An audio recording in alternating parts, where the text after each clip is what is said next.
बहुत समय पहले की बात है। गंगा के किनारे बसे एक छोटे से नगर में एक युवक रहता था, नाम था आर्य।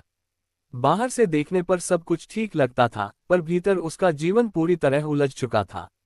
उसे एक आदत ने जकड़ रखा था, ऐसी आदत जो धीरे धीरे उसका आत्मविश्वास, उसका चरित्र और उसका भविष्य सब कुछ खा रही थी। वह जानता था कि यह आदत गलत है। वह हर रात खुद से वादा करता, कल से छोड़ दूंगा, पर हर सुबह वही चक्र दोहराया जाता। दिन बीतते गए और आर्य अंदर से टूटता चला गया। एक रात वह गंगा किनारे बैठा था। चांद पूरा था, पर उसके मन में अंधेरा था। आंखों में आंसू थे और मन में सवाल, क्या मैं कभी बदल भी पाऊंगा। उसी समय उसे किसी बुजुर्ग ने एक बात कही थी, अगर जीवन बदलना है तो बुद्ध के मार्ग पर चलो। ये बात आर्य के मन में घर कर गई। उसे पता चला कि पास ही जंगल के भीतर एक शांत आश्रम है, जहां एक वृद्ध भिक्षु रहते हैं जो गौतम बुद्ध की शिक्षाओं पर जीवन जीते हैं। अगली सुबह वह वहां पहुंचा। आश्रम बहुत साधारण था, मिट्टी की कुटिया, तुलसी का पौधा और हवा में गहरी शांति। भिक्षु बहुत शांत चेहरे वाले थे। उनकी आंखों में गहराई थी, जैसे उन्होंने जीवन के सारे राज देख लिए हों। आर्य ने झुककर प्रणाम किया और कहा, मैं अपनी एक बुरी आदत से छुटकारा चाहता हूँ। बहुत कोशिश की, पर असफल रहा। क्या आप मेरी मदद कर सकते हैं? भिक्षु मुस्कुराए। उन्होंने केवल एक सवाल पूछा, क्या तुम सच में बदलना चाहते हो, या सिर्फ बदलने की इच्छा रखना चाहते हो? आर्य चुप हो गया। कुछ क्षण बाद बोला, मैं बदलना चाहता हूँ। भिक्षु बोले, गौतम बुद्ध कहते थे, मन वही बन जाता है जो उसे बार बार सिखाया जाए। 21 दिन में मन की प्रोग्रामिंग बदली जा सकती है। आर्य चौंक गया, क्या सच में? भिक्षु बोले, हाँ, पर यह केवल छोड़ने का अभ्यास नहीं है। यह मन की दिमागी धुलाई, रिप्रोग्रामिंग है। आर्य का दिल तेज धड़कने लगा। आप मुझे सिखाएंगे? भिक्षु ने धीरे से सिर हिलाया। पर यह आसान नहीं होगा। पहले दिन भिक्षु ने उसे कोई मंत्र नहीं दिया, कोई तपस्या नहीं दी। उन्होंने केवल एक काम दिया, आज पूरे दिन जब भी तुम्हारी बुरी आदत का विचार आए, बस मन ही मन कहो, मैं इसे देख रहा हूँ। कुछ मत बदलो, बस देखो। आर्य को ये बहुत आसान लगा, पर शाम होते होते उसे समझ आया। उसका मन दिन में 47 बार उसी आदत की ओर भागा था। वह चौंक गया, मैं तो गुलाम बन चुका हूँ। उसने पहली बार सच देखा। दूसरे दिन भिक्षु ने पूछा, उस आदत से तुम्हें क्या मिलता है? आर्य बोला, थोड़ी देर की खुशी, राहत, भूलने का एहसास। भिक्षु बोले, आज जब वह इच्छा उठे, खुद से पूछना, ये खुशी कितनी देर की है और इसका दाम क्या है? उस दिन आर्य ने देखा, हर सुख के बाद अपराधबोध, थकान और खालीपन आता था। उसे लगा जैसे किसी ने उसके झूठे सुख का पर्दा फाड़ दिया हो। भिक्षु बोले, मन सबसे बड़ा चालाक है। ये कहेगा, आज आखिरी बार कर लो, कल से पक्का छोड़ देंगे। यही सबसे बड़ा धोखा है। आर्य ने ये वाक्य उस दिन 3 बार सुना, अपने ही मन से। और पहली बार उसने मन की बात नहीं मानी। ये छोटा सा विद्रोह था, पर अंदर बहुत बड़ा। भिक्षु बोले, कोई भी आदत तब जन्म लेती है जब मन में खालीपन होता है। आज उस खालीपन को भरना सीखो।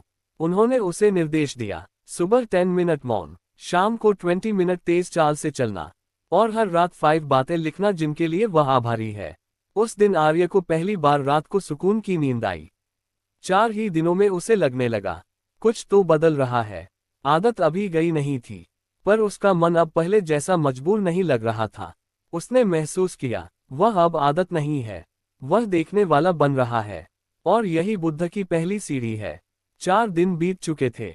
आर्य को लगने लगा था कि उसकी आदत कमजोर पड़ रही है। पर 5वां दिन तूफान बनकर आया। सुबह से ही मन बेचैन था, शरीर भारी, मन खाली और अंदर एक ही आवाज, बस एक बार कर ले, सब ठीक हो जाएगा। आर्य डगमगाने लगा। वह भागकर भिक्षु के पास पहुंचा। भिक्षु ने शांत स्वर में कहा, जब इच्छा आए तब भागो मत।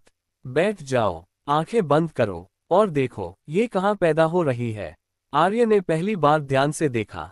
इच्छा छाती में हल्की जलन की तरह उठती थी। 5 to 7 मिनट में खुद ही शांत हो जाती थी।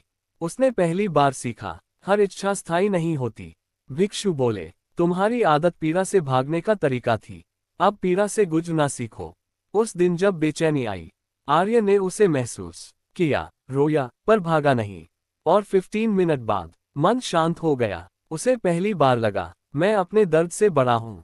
भिक्षु ने उससे एक प्रश्न पूछा, यह आदत तुम्हें क्या बना रही है? वह व्यक्ति जो तुम बनना चाहते हो, या वह जिससे तुम डरते हो? ये प्रश्न उसकी आत्मा में उतर गया। उस रात आर्य ने बहुत देर तक रोकर अपनी जिंदगी के टूटे सपनों को देखा। उस दिन उसकी लत आधी टूट चुकी थी।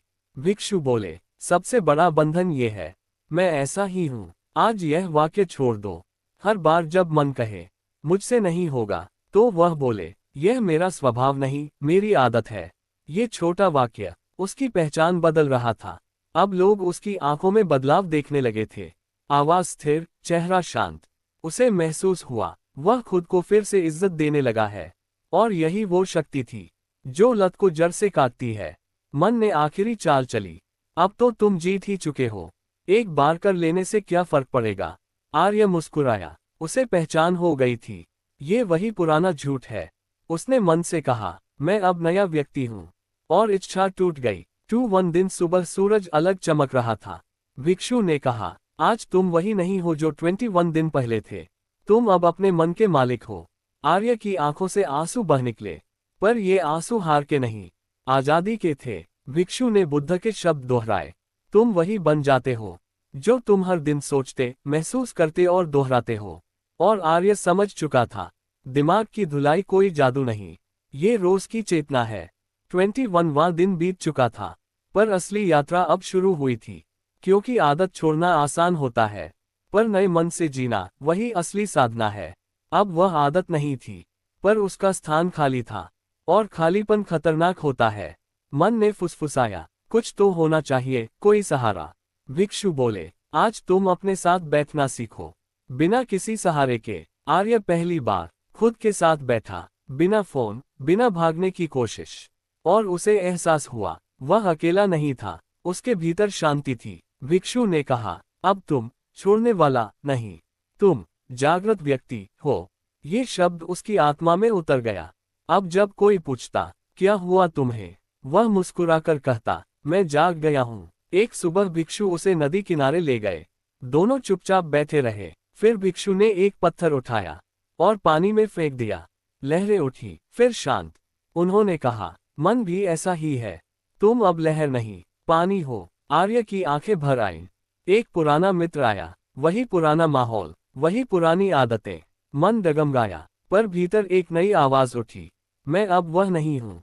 और वह शांति से उठकर चला गया। उसे एहसास हुआ वह जीत चुका है। भिक्षु बोले, अब तुम्हारी बारी है किसी और की पीड़ा कम करने की। आर्य ने बच्चों को पढ़ाना शुरू किया, गरीबों को भोजन देना, टूटे लोगों को सुनना। और उसे मिला ऐसा सुख जो किसी आदत से नहीं मिलता। अब उसे आदत याद भी नहीं आती थी। वह हल्का था, शांत था, जागृत था। और एक रात वह उसी गंगा किनारे बैठा था जहां कभी उसने रोकर सवाल पूछा था। अब उसके होठों पर बस एक वाक्य था, मैं आजाद हूँ। मन ही बंधन है, मन ही मुक्ति है। और आर्य जीता रहा, जागा हुआ, स्वतंत्र और शांत। अब आर्य बदला हुआ व्यक्ति था। पर जीवन केवल शांत हो जाना नहीं, सच में जाग जाना होता है। भिक्षु बोले, जब तक तुम शांत व्यक्ति बनकर जीते हो, तुम अभी भी किसी पहचान में हो। उन्होंने कहा, आज अपनी सारी पहचानें छोड़ दो, अच्छा, बुरा, बदला हुआ, जागा हुआ, सब। आर्य बहुत देर रोया। पहली बार उसे लगा वह कुछ भी नहीं है, और उसी में सब कुछ है। अब वह कम बोलता था, पर हर शब्द में सच्चाई होती। लोग उसकी उपस्थिति में खुद शांत हो जाते। उसे पता चला, जब मन शांत होता है तो ऊर्जा बोलती है। एक सुबह ध्यान में बैठा हुआ, उसे अचानक कुछ अलग महसूस हुआ। न कोई डर, न कोई चाह, न कोई समय, बस होना। आंखों से आंसू बह निकले। वह समझ गया, यही वह द्वार है जिससे बुद्ध गुजरे थे। भिक्षु ने कहा, तुम बुद्ध नहीं बने, पर तुम बुद्ध की दिशा में चल पड़े हो। और यही असली जीत है। जो जाग गया वही मुक्त है। अब आर्य कोई बदला हुआ इंसान नहीं था, वह बस हो रहा था। न कोई बनने की दौड़, न कुछ साबित करने की चाह, न कुछ पाने की लालसा, बस शांति। एक दिन भिक्षु ने कहा, अब मेरा काम पूरा हुआ। आर्य चौंका। भिक्षु मुस्कुराए, गुरु रास्ता दिखाता है, चलना तुम्हें ही होता है। उन्होंने आर्य को आशीर्वाद दिया और जंगल की ओर चल पड़े। आर्य आखिरी बार झुका, उसकी आंखों से आंसू बहे, पर यह बिछड़ने के नहीं, कृतज्ञता के थे। अब आर्य गांव लौट आया।